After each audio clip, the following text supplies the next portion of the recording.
dar mi punto de vista. Lo he dicho desde siempre.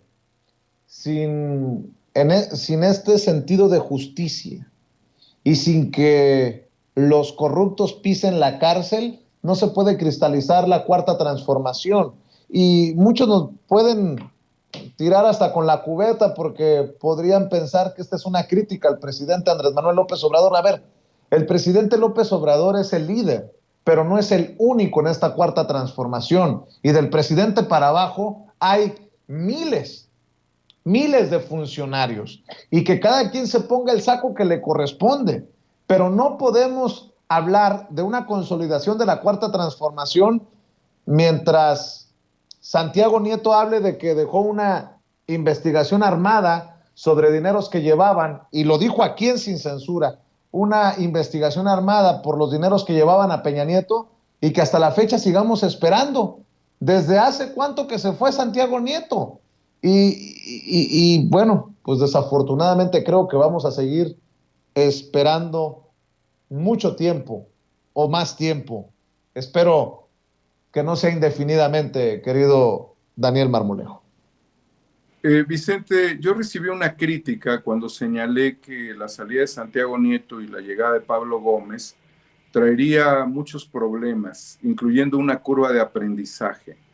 Es el momento, fíjate nada más, en donde la UIF se ve obligada a combatir los intentos de ampararse de delincuentes de cuello blanco, producto de las investigaciones de Santiago Nieto, como en el caso de Cruz Azul y de Alfredo Álvarez, que ha amenazado con volver y que estaría buscando, teniendo criterio de oportunidad, estaría buscando recuperar ingresos, combatir lo que la UIF combatió, atacar prácticamente el trabajo de Santiago Nieto, y es el momento en el que la UIF de Pablo Gómez tiene que, si no avanzar, cuando menos no retroceder con este tipo de situaciones, y demuestra que se perdió la continuidad por una boda en donde faltó mucha prudencia política y saber que lo iban a afectar, pero que él estaba en su derecho humano de ser un hombre feliz. Yo creo que es un hombre muy feliz,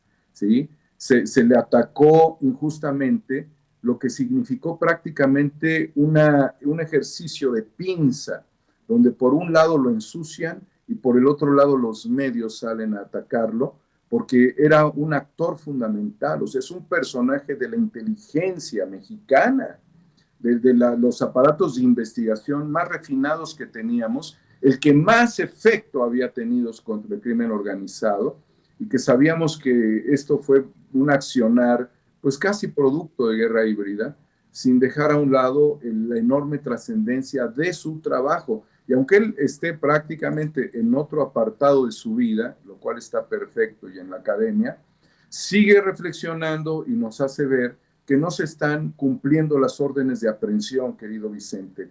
La 4T nos está dejando mucho que desear porque no ha actuado de oficio como se debiera contra Calderón y contra Peña Nieto.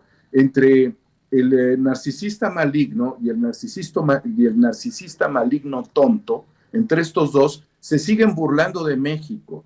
Esa es la verdad. Uno con una visa dorada en España como inversionista y el otro con un pasaporte de Fórmula 1 que le permite bañarse en champán y alcoholizarse en Mónaco.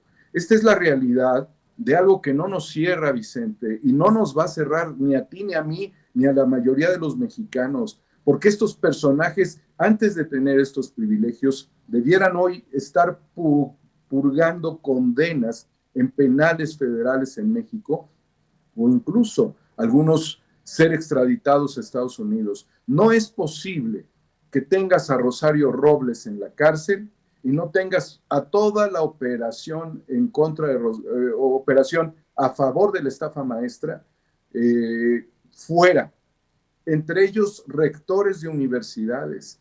El cerebro que articulaba estas operaciones, perdón, Vicente, no era Rosario Robles, porque Rosario Robles es un actor político, sí, con muchas pretensiones económicas, sí, con muchos anhelos de seguir creciendo políticamente, sí, con mucha operación de protección sobre los cerebros financieros de la estafa, sí, pero el cerebro operativo de la estafa maestra fue Luis Videgaray, quien presidía este país de facto.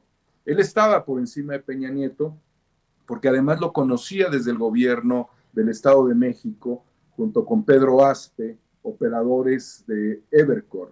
Entonces, el que estos personajes estén libres, Vicente, es una consigna muy grave para la 4T, porque no se eligió al fiscal adecuado, porque se perdió el hilo conductual de las investigaciones de Santiago Nieto, porque además se mofan de nosotros, se burlan de nuestro país, porque además tienen problemas psiquiátricos. Hoy que dicen que los problemas psiquiátricos se pueden resolver en casa, pues Calderón nunca ha podido resolver sus problemas psiquiátricos y Peña Nieto tampoco, y Fox tampoco. Son tres ejemplos de psicópatas que no van a poder resolver sus problemas y que presidieron la máxima magistratura del país y que todos son parte de una red tremenda de corrupción nacional y transnacional.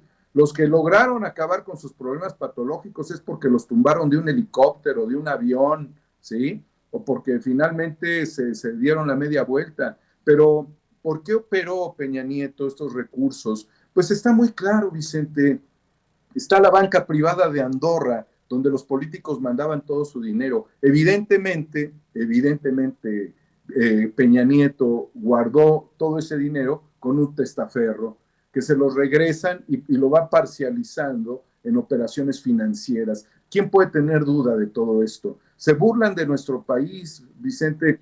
Yo recorro los caminos, por ejemplo, en Apan, en Hidalgo, en la zona de la Huasteca. Es tristísimo ver toda la destrucción mientras que su gobernador canta las de RBD en una discoteca y se va a bailar con la Sonora Santanera a Dubái. Esa es la realidad. Se burlan los prianistas del pueblo.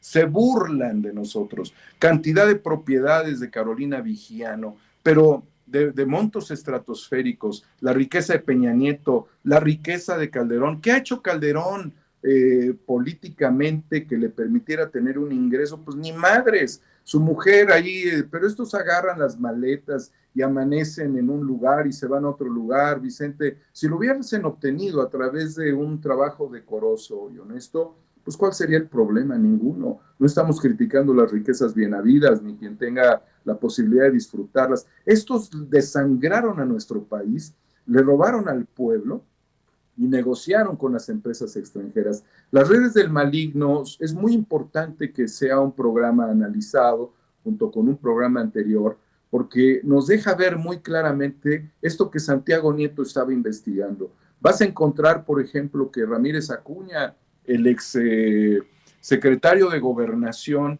que se bajó del barco antes de que cayera Mourinho de un Learjet, ¿sí? Evidentemente sabía de todos los nexos del crimen organizado. ¿Quién demonios se le ha parado a este cabrón, exgobernador de Jalisco, para decirle, además, un estado muy, muy controlado por el crimen organizado? Decirle, usted 2 años fue secretario de Gobernación de Felipe Calderón. ¿Qué sabía? ¿Sí? ¿Qué sabía? Vicente, terminamos muy mal cuando nos metemos a estos asuntos, porque, por ejemplo, en el caso de la periodista Lourdes Maldonado, que señaló que su vida corría riesgos por un gobernador morenista y republicano en Baja California, pues sale el subsecretario a decir que la mataron por cuestiones del crimen organizado y de unos narcomenudistas. ¿Quién puede creer esas teorías? Es una infamia, Vicente, y aunque hay evidencias de quién disparó la bala, en México no se sabe quién pagó por la bala, pero lo que sí los vemos es bebiendo champán, bailando y cantando las de RBD, qué bueno, ¿no? Y otros, pues, en la posibilidad de hacer inversiones de millones de dólares en Europa. Siempre fuerte y contundente tu análisis, querido Daniel Marmolejo, y yo por eso le voy a pedir a las miles de personas que están conectadas en estos momentos a Sin Censura que vayan también a apoyarte en tu canal de YouTube 4A República, así con número 4A de Cuarta República, que estén también al pendiente de lo que publicas en Twitter. En fin, hay tanto en lo que estás trabajando, Maestro Daniel Marmolejo, hay que pedirle a la gente que te apoye. Muchas gracias, querido Vicente. Yo creo que estamos trabajando todos porque a cada lugar a donde yo llego me piden que te mande muchos saludos. Hoy una noble mesera, trabajadora que es seguidora tuya, la señora Soto, me pidió que por favor te mandara muchos saludos, que ve mucho tu programa en la oportunidad que tiene luego de chambear horas y horas como mesera de poder llegar a su casa una señora mayor y de reflexionar políticamente como se debe de hacer en este país y de seguir sin censura. Agradezco mucho la oportunidad. Queremos un cambio para el país. Vicente, cuando yo hice campaña, porque en ese tiempo yo hacía campañas con Miguel Ángel Granados Chapa en Hidalgo, nos dieron una madriza. No sé qué porcentaje obtuvimos cuando fui yo productor en aquella campaña en el año 99, pero nos patearon con todo porque no había forma realmente de reaccionar políticamente en el estado de Hidalgo. Cuando todo eso sucedió, vinieron más desgracias. Ahí está el tema de personajes como Murillo Karam, que crecieron políticamente, y otros tantos, hasta la ridiculez del sujeto último que desgobierna el Estado. Fueron muchas calamidades, Vicente. No se logró, pero Miguel Ángel Grano Chapa me dijo, oye Daniel, la verdad es de que, y recordémoslo en su columna Plaza Pública, en sus programas en Radio UNAM, él recibió incluso la medalla Belisario Domínguez, murió en el año 2011.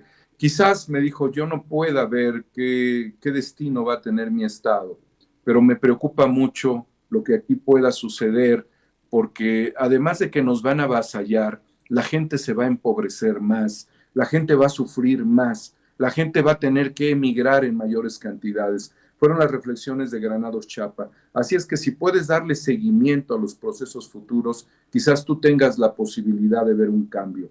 Por eso decidí acompañar periodísticamente lo que aquí se iba a vivir y dar testimonio, por recuerdo de Granados Chapa, Vicente, y además porque hay un personaje que tú debes de recordar, que a mí me conmovió siendo niño. Mi primera imagen de un luchador social, antes del general Felipe Ángeles, que en esa etapa de mi vida no lo conocía, no sabía quién era porque yo era un niñito, fue Santo el Enmascarado de Plata. Y el Santo era originario del estado de Hidalgo. Entonces, mi concepto de lucha social, de luchar contra las momias, contra los monstruos, contra los zombies, fue la del Santo, y por eso recuerdo con cierta gracia esa etapa de mi vida, pero había que luchar contra los malos, querido Vicente, y en eso tú y yo estamos hermanados, y la gente lo ha dicho en el cierre de campaña, así lo dijeron.